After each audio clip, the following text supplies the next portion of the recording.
Hey everybody, it's Laurel here. Welcome back. And welcome back to Sulky House. So, that said, I wanted to talk briefly just a little bit about the channel as we are here in New Hampshire in the winter months.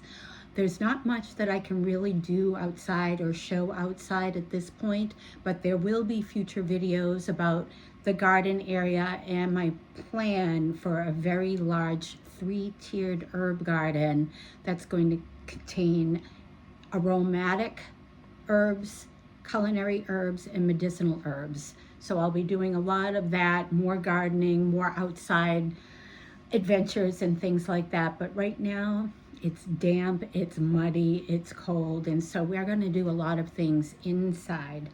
Sulky House channel was just created really to bring you guys in and to show you what it's like for us to live in a very old farmhouse, and all of the good stuff, all of the challenges as far as um, repair, renovation, doing it on a budget because we're not loaded, and so we pick and choose what we can do for ourselves. Maybe some um, quick fixes that, not as a band-aid, but something that doesn't break the bank but can be just as aesthetically pleasing as, taking a project and going to the nth degree and spending a lot of money on it. All of that is going to be there, along with the love of thrifting, collectibles, antiques, art. It's a whole ball of wax. So it's not really just about the house, but it's also something that's very near and dear to my heart personally, and that is health and beauty care, especially as we go time traveling through life. I feel like with each decade, there's something. There's something to contend with. But I can look at it these days as a challenge and not as a detriment to my health unless I make it so. So, what I try to do is really daily do as much as I can for myself. And that doesn't mean, I can't eat a cheeseburger and fries every now and then. That's not where I'm going. It's just things that I have learned as I've moved into my 60s now that I found have been very beneficial and helpful for me. And so today we're going to talk about the hair journey. And this hair journey was a journey, let me tell you. So a little backstory before I get into some natural products, because that's what I'm all about. That's what I'm all about. Why spend a ton of money on products or supplements or things that may or may help? I want to show you things that I've tried myself, that I've used, that have absolutely 100% worked for me, and hopefully, depending on where you are on the health scale, that they can work for you as well. So one of the things that I wanted to actually start off with before I start talking about the hair care is, I'm thirsty. I sip water throughout the day, and I have some lemon and ginger in the body. So why lemon? Let me take a sip because I am actually thirsty. So lemon creates an alkaline state in the water. And what we want to ideally be as far as our pH balance in our body is more in the alkaline state as opposed to the acidic. Because what acidic body does is that it disrupts the cellular function, and it forces the body to borrow from the bones and organs to neutralize acids, and leading to fatigue, confusion, just rapid breathing, and potentially weakening bones and muscles. And that's not really where we want to be. We don't want to be in an acidic state. So just a little tip throughout the day if you don't already do it. Sipping water just throughout the day. You don't really need a gigantic thing of water. You can just have a glass, and ginger's optional. I just like it. And just a little slice of lemon and sip. And I noticed as I've been traveling through life is that I do kind of have a froggy kind of throat or hoarseness. So, and I've heard that that's something that can happen. whatever. So then I used it, I just drink water. So on to the hair journey.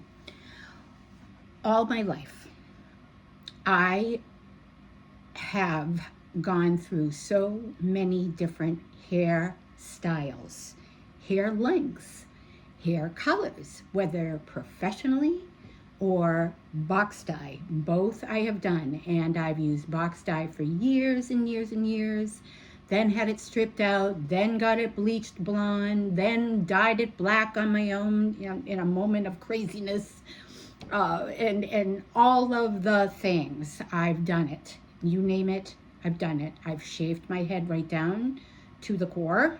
I've also, let's see, mohawk. I mean, I've done it all. I really have.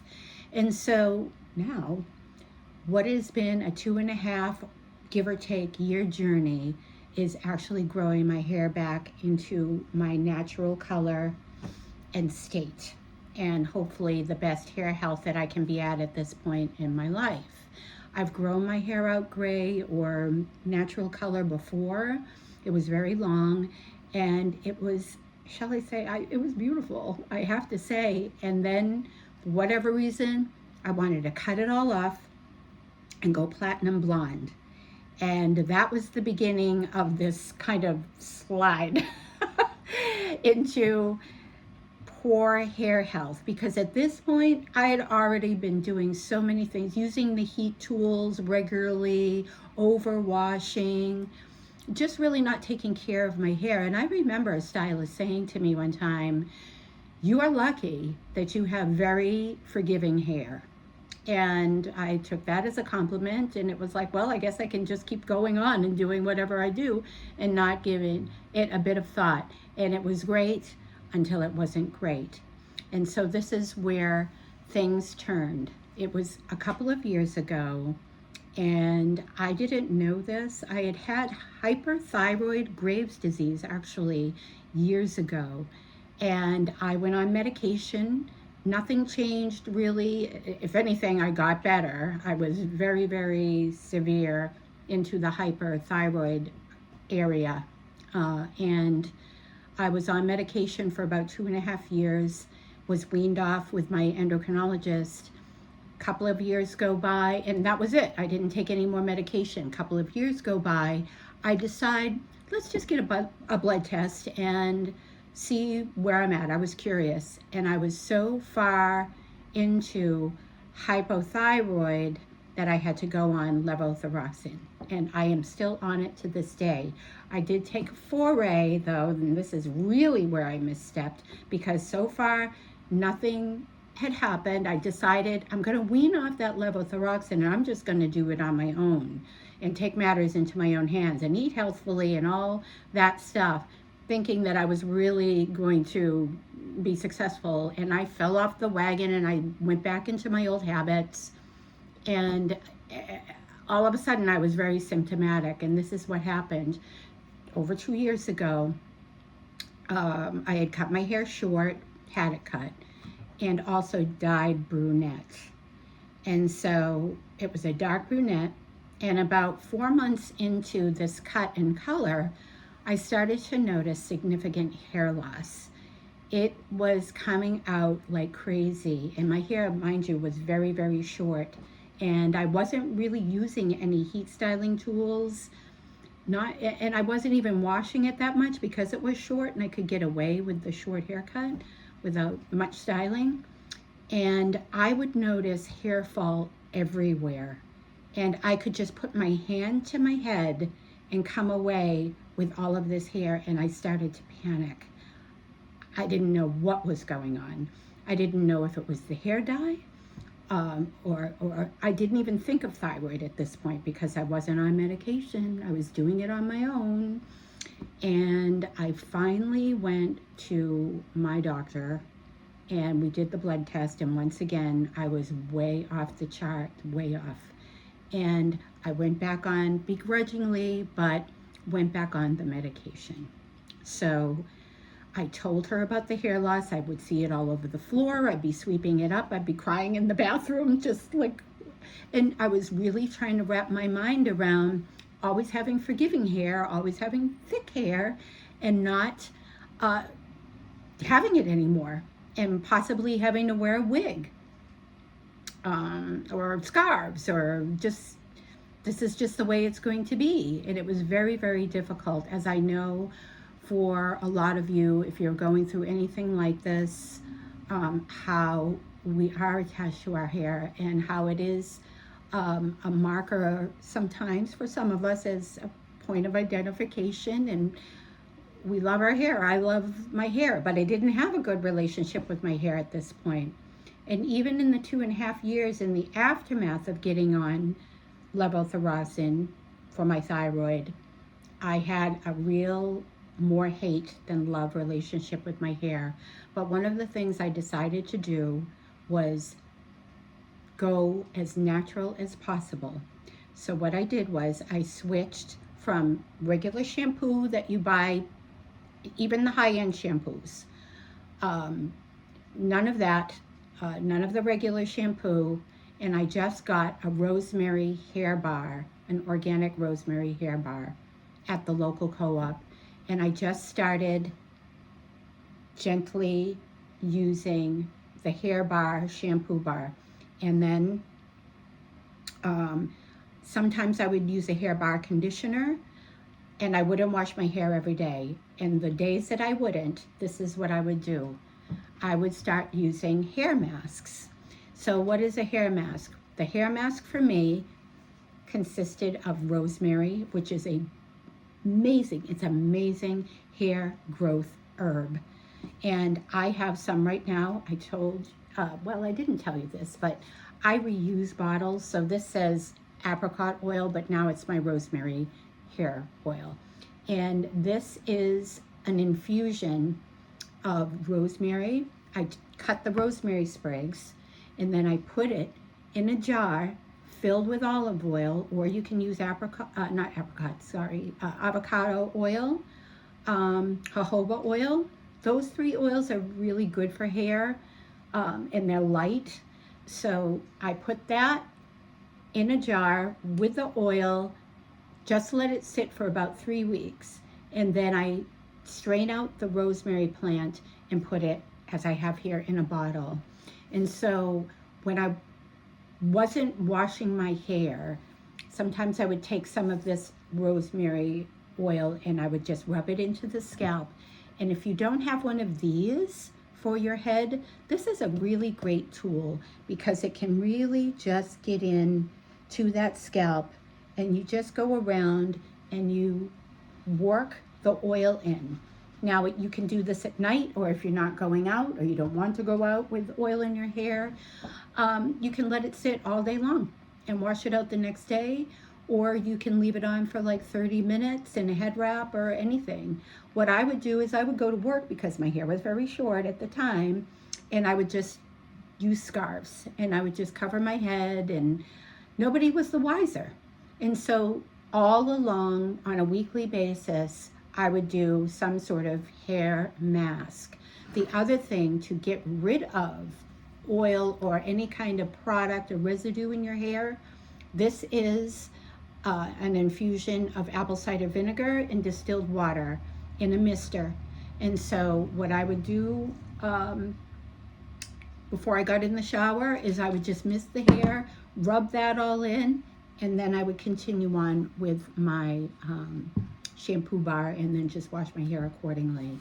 So these are the things that I wanted to talk about. Also, using castor oil. I have black castor oil with peppermint here, and then I just have regular castor oil. And it doesn't have to be this brand. I'm not talking about brands or anything like that. But this is good to do when you know you're really not going to be going out anywhere. But this is wonderful, wonderful stuff for hair growth. And again, it's just the same as using the olive oil or what have you with the rosemary. You just work that in, just let it sit, and when you're ready to wash it out, go ahead and wash it out. Do this maybe once a week. And I wasn't judicious on a day or anything. I just tried to do this very regularly. And so the last thing I'll say is, and I just use regular rosemary too. Not rosemary, sorry, olive oil.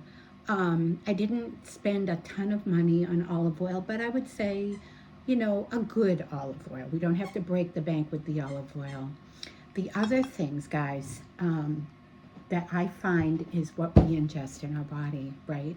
So regularly, this is what I would have is chia seeds, okay?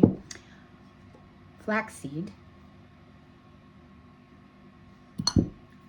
pumpkin seeds, and I actually have flax meal. So obviously this is just the ground version of flaxseed. And then ghee, which is a clarified butter that you can just, if you're making eggs or if you want to add, anytime you would add butter to a dish, add some ghee. And this is so nourishing for the skin and for the hair. And that's really what I did for, well, geez, since about 2.5 years ago up until this point. Now, when I started, my hair in May of 2025 was about 1 inch long all over my head, except for little wisps down here. So at the end of May, I think it was May 23rd, I got my haircut of 2025. And here we are now in January 2026. This is my hair growth. And it came in curly, and I've never had curly hair before, so that's weird. But I'm working with it. And you know what?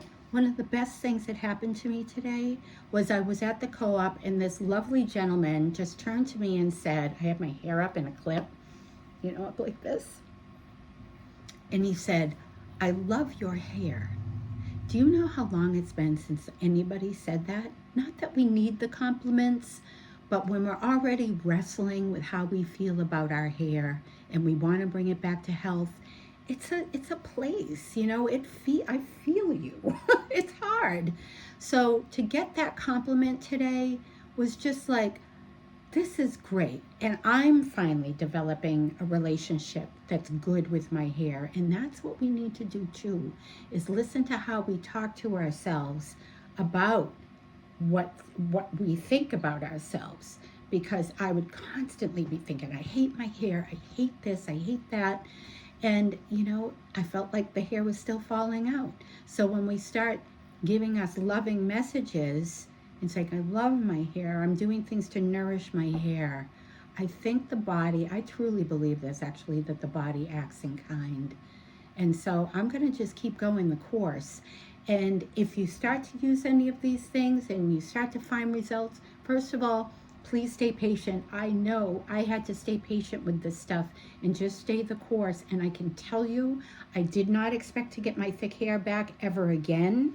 I have literally no hair fall these days. So something is working. And I do believe 1000% that when we take our health into our own hands and we concoct these natural products to use for skin, for nails, for hair, for the body, we're so much better off than relying on drugstores and manufactured things where we don't even know what's in these things, these products. So that is what I have today.